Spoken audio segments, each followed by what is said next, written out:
Good afternoon, everybody, and welcome to the Team Talk channel. I hope you're doing well today. I say it every time that I'm very excited for my next guest. But Samantha and Chris and I met a few years ago because of TEDx Laval. You had been a speaker, so you were an author, best-selling author, speaker, and give me the third one. Yeah, it's new. It's kind of fun and exciting. Certified Reinvention Practitioner. I love it. Yeah. That is so cool. So I asked you here today, really it's about sharing. You just finished TEDx with some, speakers a little while ago. I just finished a TED Ed speaking event with my kids here in the Dominican Republic. And I Yay. felt like there was this, I got shivers. There's a synergy of sharing like this joy of speaking and why we Yeah. do it and why we get so enthralled with it, because not everybody loves public speaking. Right. It's a huge fear for so many people. Yeah. And I try and show them from a very young age that it's okay to be afraid, but you Yeah. have to step out of your comfort zone. I had a speaking coach say to me, it's about getting on, well, not just him, but about getting comfortable with the uncomfortable. Mm-hmm. I had to tell a couple of my students. One student, she said, Miss Natalie, if I like do a little bit, but I'm not sure, can I just stop? I'm like, listen, you gotta, and I'm gonna say, you gotta shit or get off the pot, like pick one. Because I said, I'm not gonna invest all this time and energy with you. And then you're gonna say, oh, I don't want to do it. She was Yeah. like, oh. And the next week she came and she goes, okay, Miss Natalie, we're doing it. And I was like, I said, I will support you in any way that you need. I said, but I need you to be, and it was phenomenal. I had 16 speakers and they spoke about laughter. They spoke about resilience. They spoke about living abroad. Like the topics were so, so big. And Yeah. I just didn't know how incredible it could be. But you just recently finished a TEDx event. So, yeah. You know what? It kind of, you ever have those moments where you just like, you have an idea and then there's just a knowing that you have to bring this idea to life. Yeah. That is absolutely what happened. I was with my family over the winter at a cottage and I was sitting on the couch with my dad and I was just thinking, someone must have messaged me. I don't know where the seed was planted, but it just kind of occurred to me. One of my most frequently asked questions is, how did you do a TED Talk? Yes. And honestly, I feel a little bit guilty when I answer that question because it is such a lackluster answer. And I was like, here's a secret, folks. I just applied. And they're like, what do you mean? You can just apply? And there's this, I think, preconceived idea that you have to be found, you have to be a sought after speaker, you have to be a notable speaker, Yeah. or at the very least professional and have experience with it. And that there's this big, arduous application process. And it was like, here's the truth. There's an online application form, doesn't take very long to fill out. You need to have a good idea, either a new idea or a fresh perspective on an existing idea, and some kind of understanding of how it will help people think, act, or feel differently from how they're currently thinking, acting, or feeling.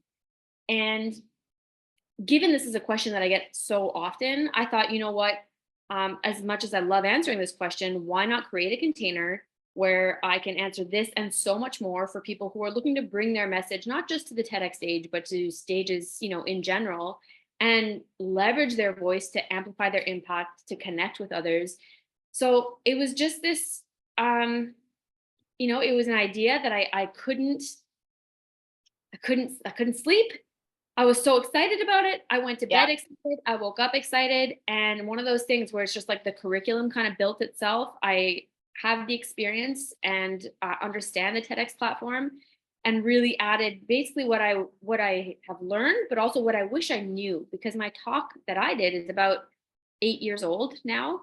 And Yeah. there's a lot that I Right. wish I had done to better prepare, to better market it, and to ultimately, amplify its reach once it's out. So now I'm taking kind of that experience with new information to help aspiring TEDx speakers bring their message to the stage.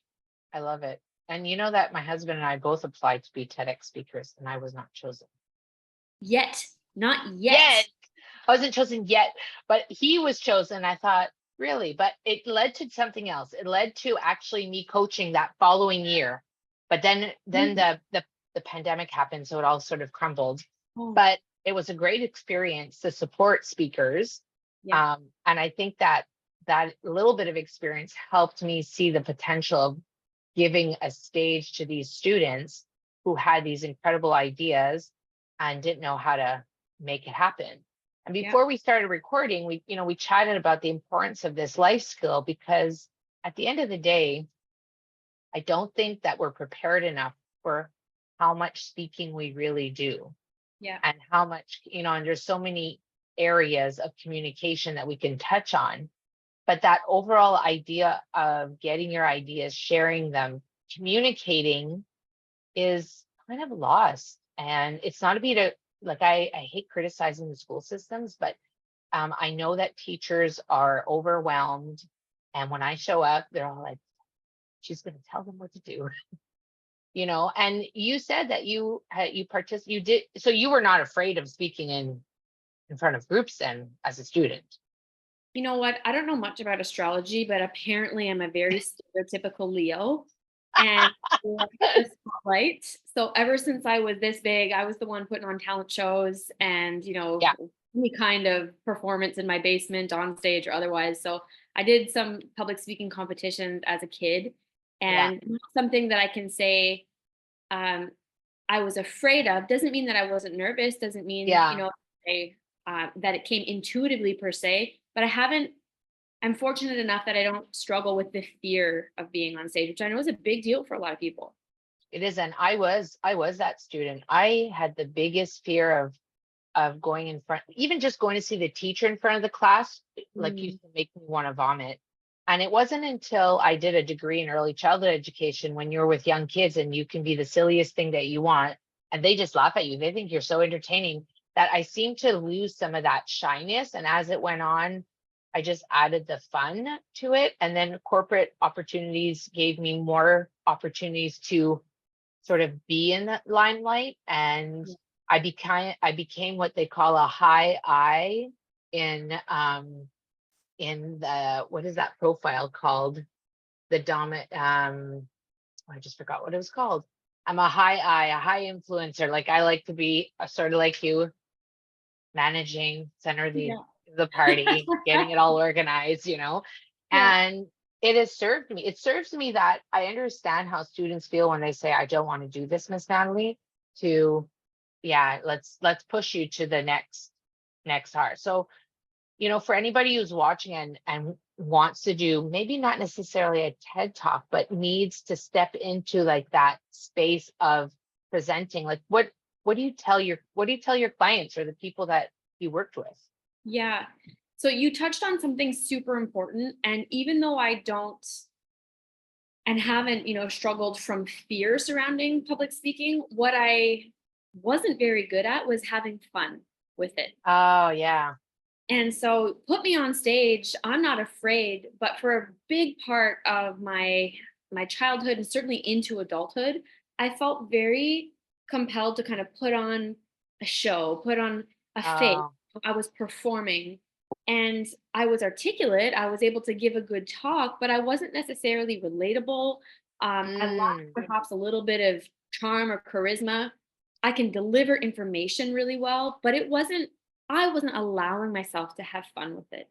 And that's something in recent years, actually since my TED talk, because if we're being honest, so that was my first ever talk on stage as an adult. And Okay.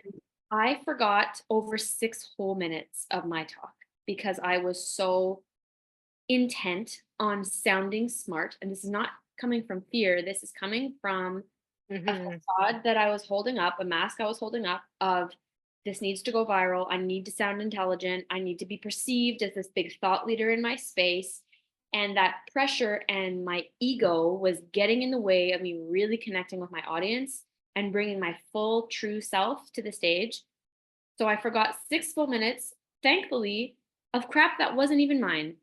Studies I put in, not that I was claiming that they were my studies, but just to say information that I put in to make me sound more credible, that it wasn't mine to own. It wasn't really part of my narrative. Certainly I credited the source, but at the end, what was left was the most true version, at least of that version of me at the time. And the reason I bring this up, because I was so hard on myself, Nat, like I walked off the stage and I looked at the timer and realized there were 6 full minutes. I don't remember what I forgot. I don't remember where I forgot it. And I remember my dad was the first person I saw, and he said, "Sweetie, you did so great." And I was like, "Don't talk to me, Dad." I was so upset at myself. And for 2 months, I didn't see the talk. It was being edited, and I Yeah. beat myself up. I really beat myself up, and I robbed myself of the experience of enjoying this bucket list goal. And I said, you know what? If I'm going to do this, I got to have fun with it. So that's something, long story short, that I put at the front and center of the training that I do and with the speakers that I work with is, let's first and foremost identify your speaking style. Who are you Yes. as a person, and how do we pull that through your natural ability to tell stories? How do we pull that through on stage so that you don't make the mistake I made and dip into the performative, Yeah. what you think you should be as a speaker, and really lean in and have fun with it? That's a long answer, but that's what Oh I got. my gosh, I love it. I feel like you've just validated everything I'm doing now. This is so amazing. Because Yeah. my when I started my business, Master Your Authentic Voice, my three values were authenticity, fun, and humor. Yeah. Because this topic is so tough for some people, Yeah. I love to laugh. I mean, if you came in my classrooms, you'd think, is that how you talk to your students? Like, I'm super sarcastic. I know how to get away with it. I relate with them. I I get I get them for some reason, and I'm not even near being teenage age, but there's something about it that I connect with them easily. But the fun aspect has to be, and that's what I tell clients is, if we're not gonna have fun, it's not gonna work. And even if it Because does, like, yeah, even if it works in that you emerge or you deliver a good talk, it's not the best talk you could have given. It's not going to open the opportunities and the doors to, you know, future platforms, speakers, connections, opportunities that otherwise would have been available had you shown up as your full authentic self. 100%. Yeah. Oh no, I think that that's brilliant. And it's brilliant. Thank you for sharing it, because that shows huge vulnerability, which is a big piece. Like, we Yeah. have to be able to say like where we do well. And I think one of the first things I tell the students when we were preparing for this talk was, what happens if you forget something? Who's going to know? The only one who's going to know, Miss Natalie. I said, then let it go, you Yeah. know? And I had one girl stumble. She didn't stumble, but she came off the stage just in tears. Like, Sarah, that was amazing. And she goes, Miss Natalie, I made a mistake, like in this, like the last two lines. And I said, who's going to know? Nobody's gonna know but me. And the heat, and and I said, Oh, sweetheart, I I feel said for it her. was, and I said, guess what? The power of editing is amazing. I said, she's going to cut that little bit out and she's going to paste it, and you're never going to know. So I think those are the logistical things that people don't think about. They think that it has to be perfect. And Well, I'd that's what rather, they see.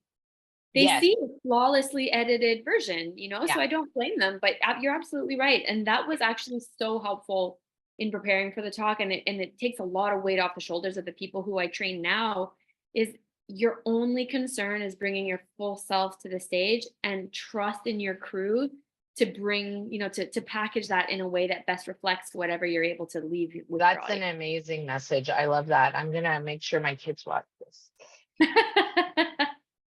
Um, So, I mean, I think that this skill is probably like is really important. How young do you think kids need to start doing this, practicing this? Public speaking, Yeah. I don't like, is out of the womb a good Well, you know what? I wouldn't say out of the womb, but I know that I posted not long ago on LinkedIn a picture of my daughter. Yeah. And I mean, obviously I do what I do. So we coach her in a certain way, or we talk to her in a certain way. But from a young age, I want to say 3, we go to a restaurant, she orders her own food. We'd go to Starbucks. Mommy, can I have a cookie? Well, tell the lady you want a cookie. Like, it starts with that sort of communication, because one of the things I always say is every opportunity is a speaking opportunity. How do you seize it? Right. Yeah. So from that young age, I'm always telling, put your best foot forward, and Yeah. even now, communication is such a big word and there's so many parts to it, but I'm always trying to tell kids, like, communicate what you need Hmm. in because obviously with technology now we're communicating differently. Yeah. So know that if you have a big idea to share, we have to share it in a certain way. But I think it has to start really young. Even some of the parents at my school have said, how come my grade 3 daughter is not doing this? And I said, I don't know, you got to talk to the school.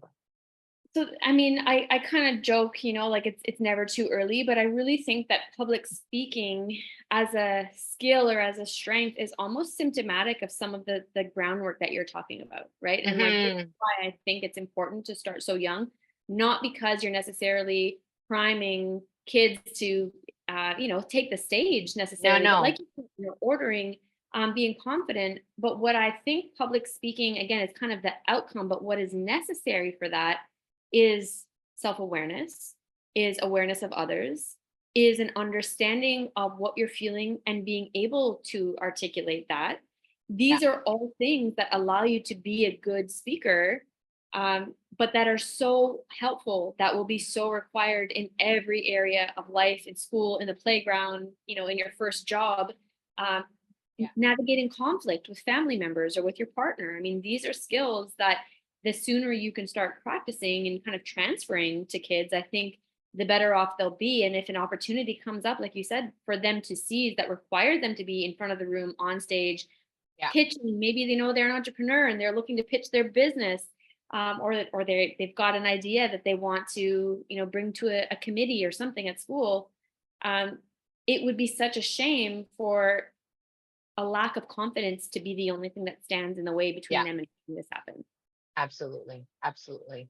Wow. This has been really cool. Very grateful. Do you have Yeah, any you're like last words freaking of out. wisdom? Last words of wisdom. Last words of wisdom. I think one of the biggest things, at least my speakers struggle with, or they get stressed out about it before they even need to, is I have a terrible memory. I'm not going to be able to remember everything. I'm not going to be able to, recite it word for word.